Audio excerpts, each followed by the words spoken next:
વડોદરા નવાપુરાના સ્થાનિકો ભોગવી રહ્યા છે કાળા પાણીની સજા। મનપાની બેદરકારીનો ભોગ બની રહ્યા છે નવાપુરાના સ્થાનિકો। વર્ષો જૂની ડ્રેનેજ લાઇન જર્જરિત થઈ હોવાથી ઠેર ઠેર લીકેજ છે। છેલ્લા ઘણા સમયથી દૂષિત અને દુર્ગંધયુક્ત પાણીની ફરિયાદો ઉઠી છે।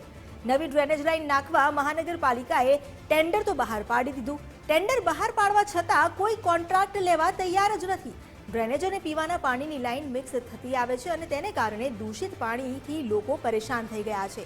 સ્થાનિક નાગરિકોએ વારંવાર રજૂઆત કરી તેમ છતાં તંત્ર હજુ પણ ઘોર નિંદ્રામાં છે। બેજવાબદાર તંત્રના કારણે ભર ચોમાસે પીવાના પાણી માટે પણ સ્થાનિકો વલખા મારી રહ્યા છે। દૂષિત પાણીના કારણે પેટમાં દુખાવો, ઝાડા ઉલટીના કેસ વધ્યા છે। સ્થાનિક કોર્પોરેટરને રજૂઆત કરવામાં આવી તેમ છતાં કોઈ નિરાકરણ નથી આવ્યું તેવી ફરિયાદ ઉઠી છે।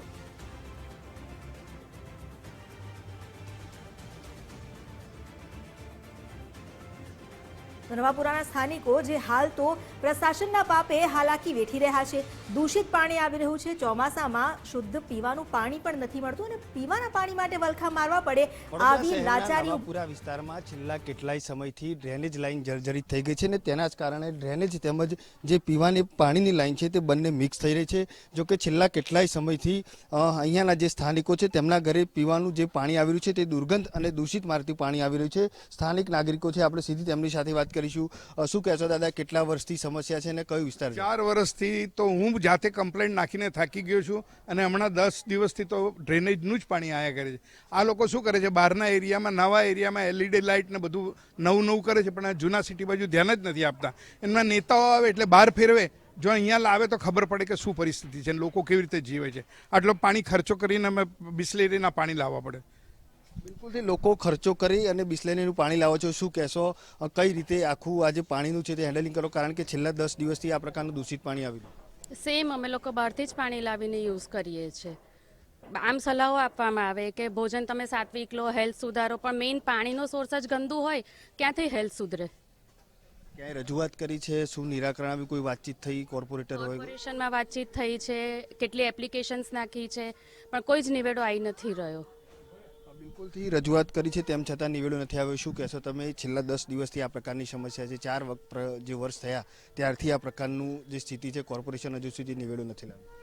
હા, એટલે કોર્પોરેશનમાં જઈએ છે, કોર્પોરેશનમાંથી અમને આશ્વાસન આપવામાં આવે છે અને કહેવામાં આવે છે કે હવે એનો નિવેડો જલ્દી આવી જશે, પણ એનો નિવેડો આવતો નથી અને આ પાણીના લીધે બધાની હેલ્થ વારંવાર બગડે છે। અને અહીંયા એટલા બધા સિનિયર સિટીઝન છે તો પણ એ લોકોને એવું પણ નથી થતું કે એ લોકો માટે પણ કંઈક કરીએ।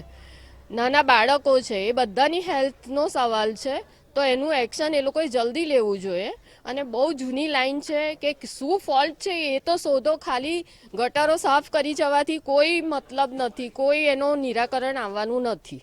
બિલકુલથી માત્ર ગટરો સાફ કરવામાં આવે છે, નિરાકરણ નથી આવ્યું। આપ જોઈ શકો છો રીતે કેટલું ગંદુ પાણી છે, કારણ કે જે રીતે આજે પીવાનું પાણી આવ્યું છે તે ડ્રેનેજની લાઇન છે મિક્સ થઈ છે અને તેના જ કારણે આ પ્રકારની પરિસ્થિતિ છે। જોકે જે રીતે ડ્રેનેજની લાઇન છે તે જર્જરિત થઈ ગઈ છે અને તેના જ કારણે આ જે ડ્રેનેજની લાઇન છે તે પીવાના પાણીની લાઇનમાં મિક્સ થાય છે। સ્થાનિક લોકોએ અનેકવાર રજૂઆત કરી પરંતુ નિરાકરણ છે તે હજી સુધી નથી આવ્યું। સ્થાનિકો છે તે બહારથી પાણી લાવીને હાલ તો જે છે તે ઉપયોગ કરી રહ્યા છે। ચોક્કસથી સ્થાનિકો રજૂઆત કરી રહ્યા છે કે જે રીતે તેમને જે પીવાનું દૂષિત પાણી આપવામાં આવે છે તેને લઈને પણ રોષ છે। સ્થાનિકોની એક જ માંગ છે કે તાત્કાલિક ધોરણે આ લોકોને છે તે પીવાના પાણીની સમસ્યાનું નિરાકરણ લાવવામાં આવે। કોર્પોરેશનથી માંડીને સીએમઓ પીએમઓ સુધી રજૂઆત કરી પરંતુ સમસ્યા ઠેરની ઠેર જોવા મળી રહી છે। કેમેરામેન ડીકે સોલંકી સાથે અલ્પેશ સુથાર, ગુજરાત ફર્સ્ટ, વડોદરા।